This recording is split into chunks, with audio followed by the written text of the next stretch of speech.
Please be seated.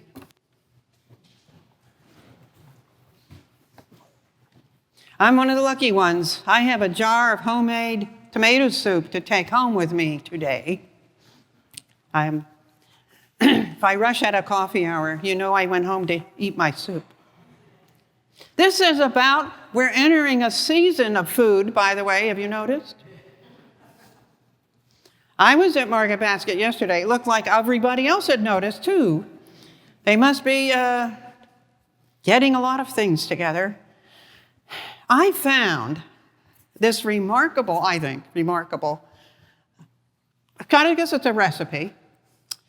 We made up at St. Paul's in Portsmouth, where I normally am on Sundays. I wonder if they notice I'm here instead of there. Turkey dinner in a bag for two.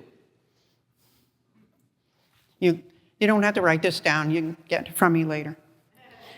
So I ordered tins, they're like tuna fish tins of turkey from you-know-who delivered them. And they don't have that in the stores, by the way. They have tins of everything you can imagine, not turkey.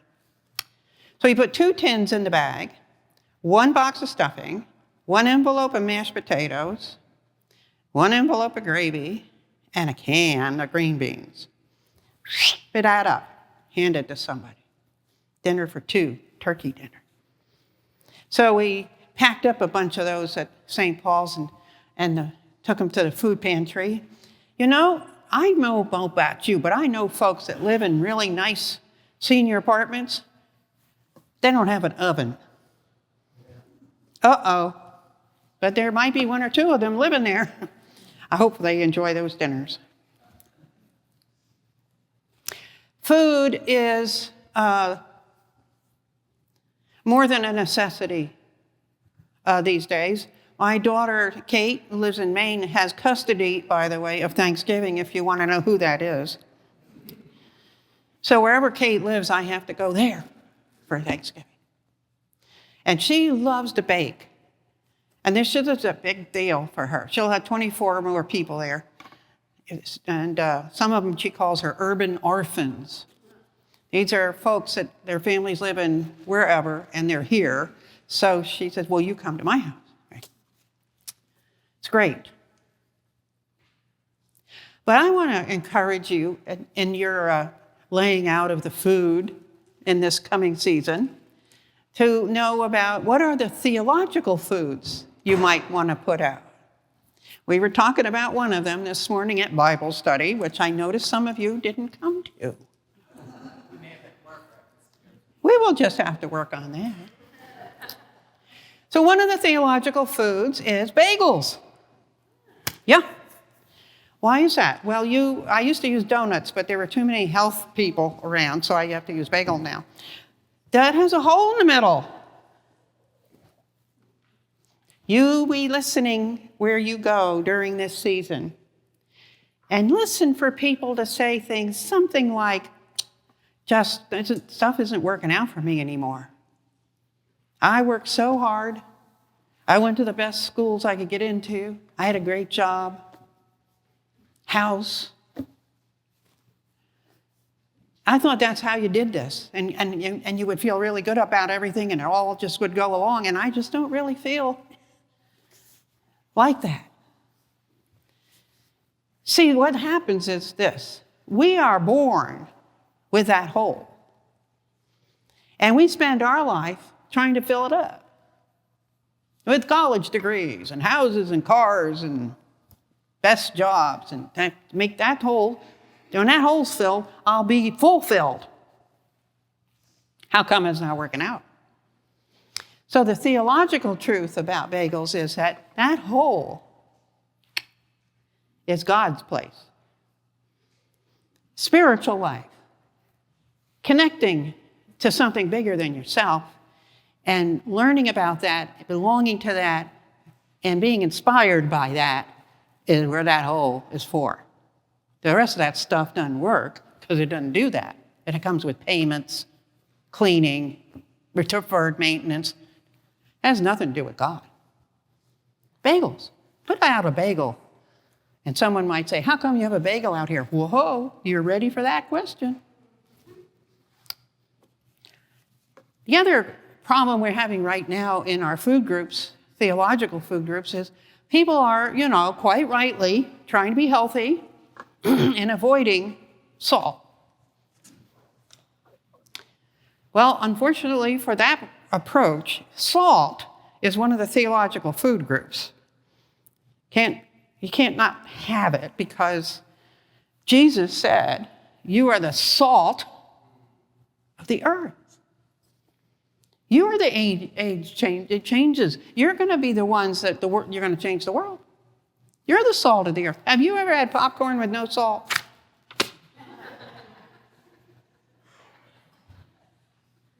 When you show up, the popcorn is salted just by you showing up. Okay? And maybe not use the salt on your food, but put it out so you will know why it's there. It's a reminder that this is truth. Now, the last one is popular at my house because it's pretzels. One of the theological food groups is pretzels, the ones that are shaped like this, not pretzel sticks. And some theologies I guess that would work, not in Anglican theology at all. It was the monks' reward for the children when they said their prayers to make these little shapes of dough like they held their hands and arms when they said their prayers, from whence we get pretzels.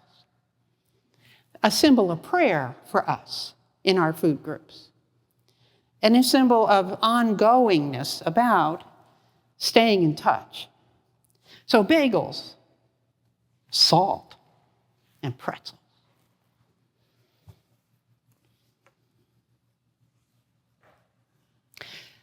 It's wonderful to look forward to Thanksgiving. And it's also, we're super aware, as I know you are, about the people who are not safe when it comes to food, that need our help. And the capacity to have an abundant response to that need is in everybody's possibility. A can of beans, cranberry sauce, whatever. Do that. And I know the food programs need money too, but there's something about taking that can off the shelf, putting it in a cart, taking it home, and bringing it somewhere where it's needed. That is a whole lot more involving for me. Corny as that may sound to some, I need to do that way.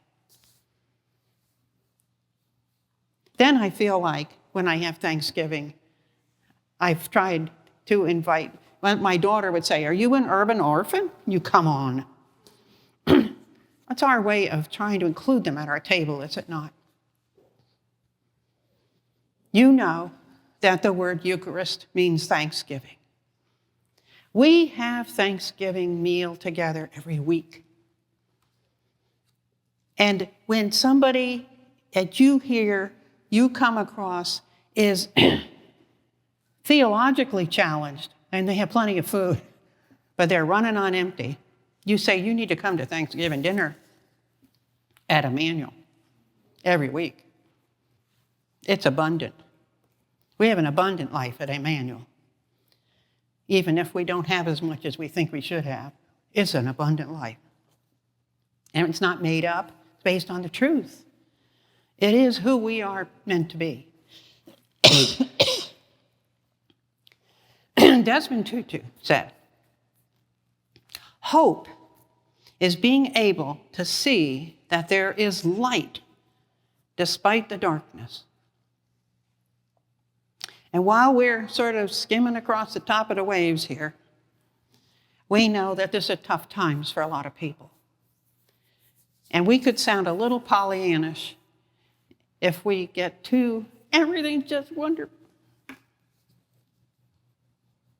We need to listen, but we need to believe. Desmond Tutu knew a lot about suffering and doing without.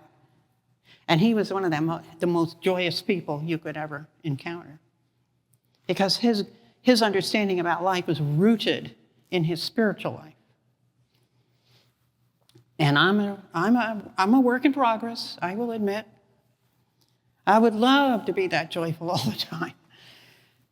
And I'm working on it. But it is the truth. That is hope.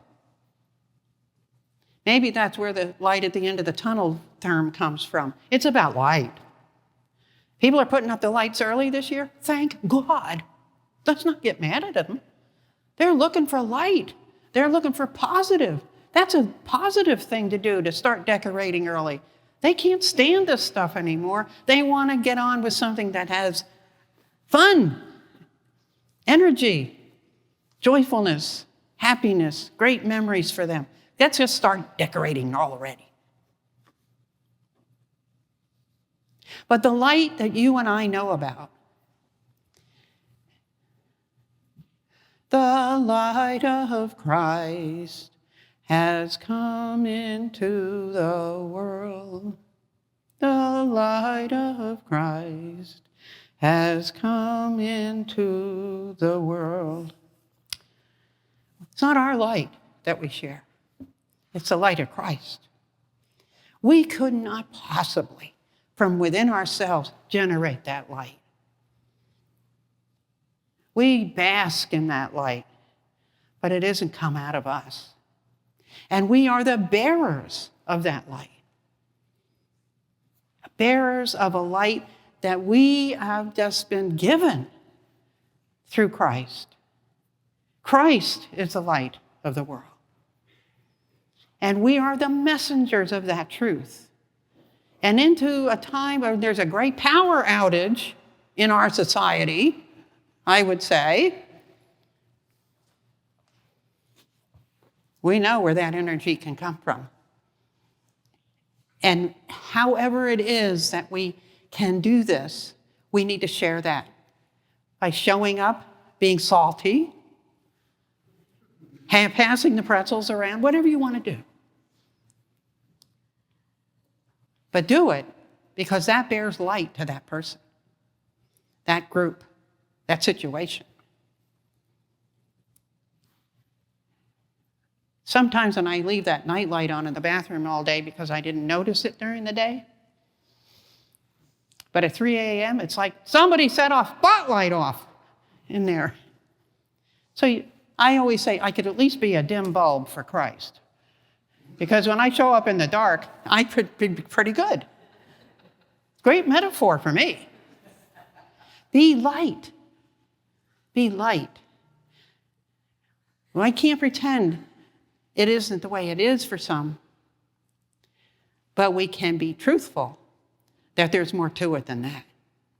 Where there's light, there's hope. And you bear that light. And when you show up with it, hope has entered the room. Christ the King Sunday. We try real hard to find ways to epitomize what we think of our leader. So today he's the king. Okay. But we know when all the words are used and all of the hyperbole we can muster, it's about being the light of Christ in this world. So during a season of food and light and happiness, you bear a different kind of light with you when you go. It's given to you. You didn't have to earn it. You don't have to conjure it up yourself. You just bear witness to it. That there's more to this than what we see just around us. And when we reach out to each other and we care for each other and we notice each other, that's a light of Christ right there. I give Emmanuel Church high marks in all of that. But I want to encourage you, where you are when I'm at the market basket, I could be standing next to someone at the zucchini who's having a hard time. It better work there too, not just at home, not just at church. Christ the King Sunday. the exclamation point at the end of the season of Pentecost, getting us ready for the rest of the story, that we need to pick it up, cherish it, and carry it forward, because the light of the world is among us and wants us to carry that message into this world that needs to hear it. Amen.